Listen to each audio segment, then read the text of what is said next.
Wrapping up the Auburn Tigers spring sessions with the spring game. Just a couple weeks past, we bring in Jamie Hancock, our Auburn connection from Preps Nation. So please check out his site there. We bring in Jamie to break down Auburn personnel. And since we've concluded the spring and we're getting all set for August, we'll first talk about this, Jamie, because you're not only a guy that writes, you're a guy that's played football, you've coached football, you've scouted football, and you do it currently.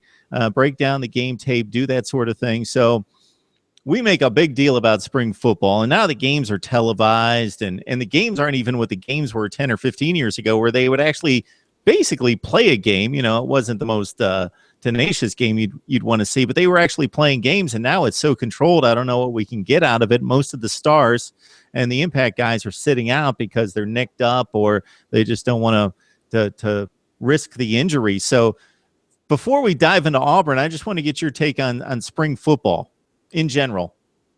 You know, I'm glad it exists because we don't have anything to do between the end of the season and the beginning of the season. So from the 1st of January until the middle of August, we would be bored to death, other than the fact that I really enjoy basketball and baseball. But you talk about spring practice, and it's a time to get things down pat as far as the playbook goes. You can get some installation done. In Auburn's case, you've got Will Muschamp coming in, and they're installing a big part of his defense and getting used to the terminology and getting used to Coach Muschamp and Coach Robinson and Coach Thompson on the defensive side of the ball. So those things are extremely valuable from the standpoint that you're looking at getting your guys ready for the beginning of August when it's not such a shock. These coaches are in place. These players are used to dealing with them. Will Muschamp is a very spirited individual, to say the least, versus what Auburn had with Coach Ellis Johnson, who took a more laid-back approach. So there are a lot of changes for Auburn, and spring practice is good to get those things into play. As far as what you see on the field, the most spirited scrimmage is usually the week before the spring game. If you're privy to see those, and I have seen a few of those, you do see a little more of a game type atmosphere, maybe a little less controlled than what you see on the actual spring game footage in the spring game that you will see. So spring practice is really good from the standpoint of getting everybody ready. I don't know how good it is from the standpoint of finding out who the next big thing is going to be, because every team every year has a guy or two that you hear mentioned during the spring. They look great. They did this, they did that, and poof, be gone. Come fall, it's not the same.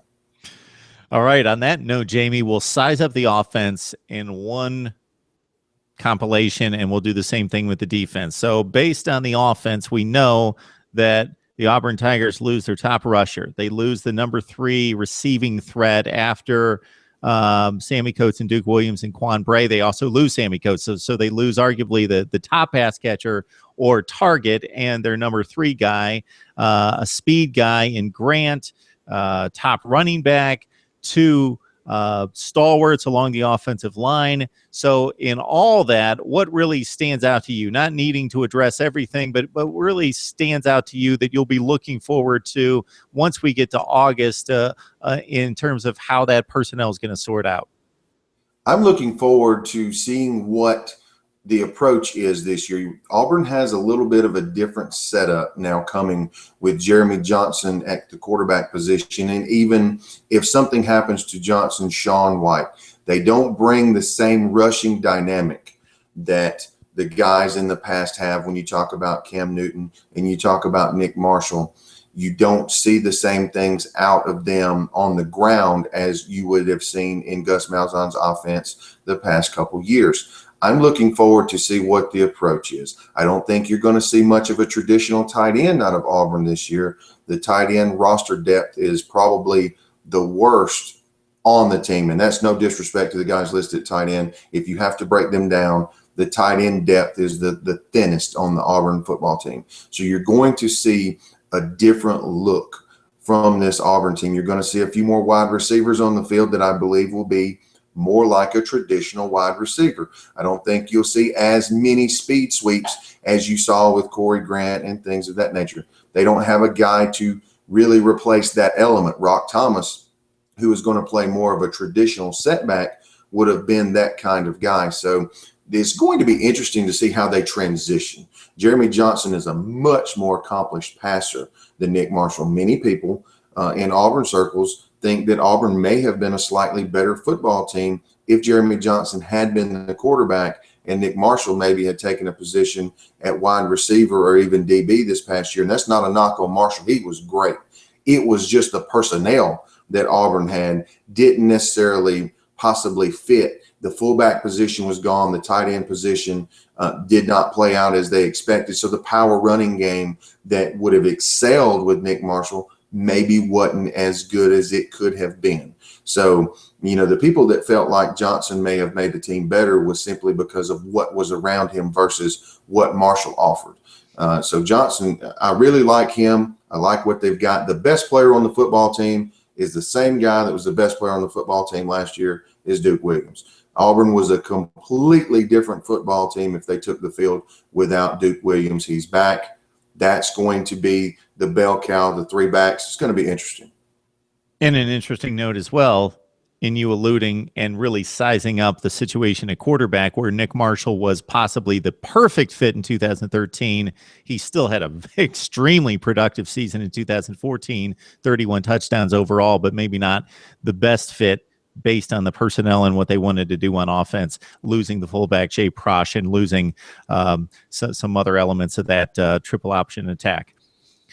On defense, the strength was probably those two D tackles who were not dynamic playmakers, but were really strong inside. And then you lose experience in the secondary with Whitehead leaving and also Mincy. So how do you see the defense and what needs to be sorted out there? The most exciting thing for Auburn fans for the spring is to see Carl Lawson in the live football drills again.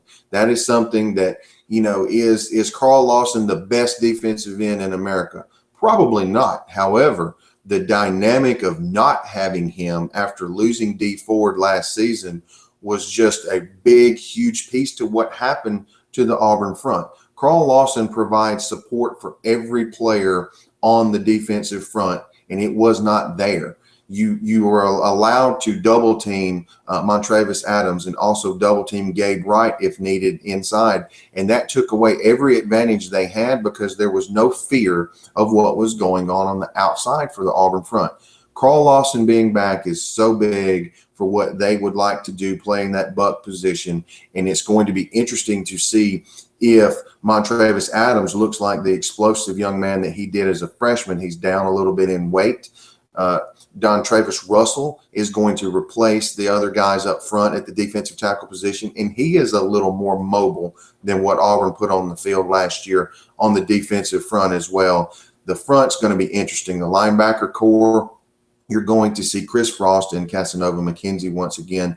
Good, solid, big bodies at the linebacker position. Derek Moncrief will slide down to the Sam linebacker position and give them something that they haven't had at the backer position, which is a big safety type. Auburn hasn't had that speed linebacker that consistently played maybe since Darren Bates moved down from the safety position. So Moncrief should give them something on the outside and athletic ability that can support the run as well as in coverage.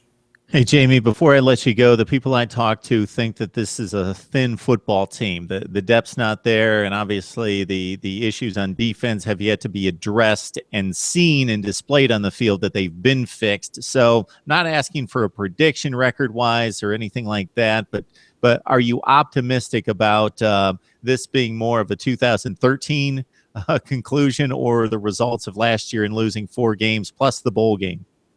That's somewhat up in the air, and I agree with whomever speaks of the depth issues. I do believe that they have some depth issues at certain positions. The safety position is one that's unproven for the most part when you talk about the guys that are behind them. The linebacker position is also unproven. I feel pretty comfortable with 4 or 5 of the linebackers, but after that, it's somewhat of a crapshoot. You talk about the defensive front. Again, it's an unproven group of guys that are behind the players that are playing up front. I believe in the initial 22 players, Auburn will be very good. The wide receiver core should be very good. That is something that we haven't said at Auburn in a long time. I believe the wide receivers are going to be good. I think the running back group, they're unproven by name, but I believe at the end of the year, you will find out that one of those three guys is going to be a premier football player. And I think the fullback position with Cameron Petway and Chandler Cox will be vastly different. And a name that Auburn fans, I think, are going to come to love. He's a guy that's had a little trouble in the past, and he's also been mixed up in one of the greatest plays in Auburn, history, at least the last 10 years, which was the prayer at Jordan Hare. Trey Matthews will be on the other side of that, hopefully, at this point. And he's somebody, Auburn has not been physical at the safety position for years. They spent several years of being very good at safety. Junior Rosegreen is one of the last safeties that I recall is extraordinarily physical. Will Herring was, but he moved down to linebacker. Bates was, moved down to linebacker. Trey Matthews is a guy that could bring some physicality back to the back end of Auburn's defense. So, yes, thin, I do agree. But this group is talented up front, and we shall see, how that plays out as the season goes.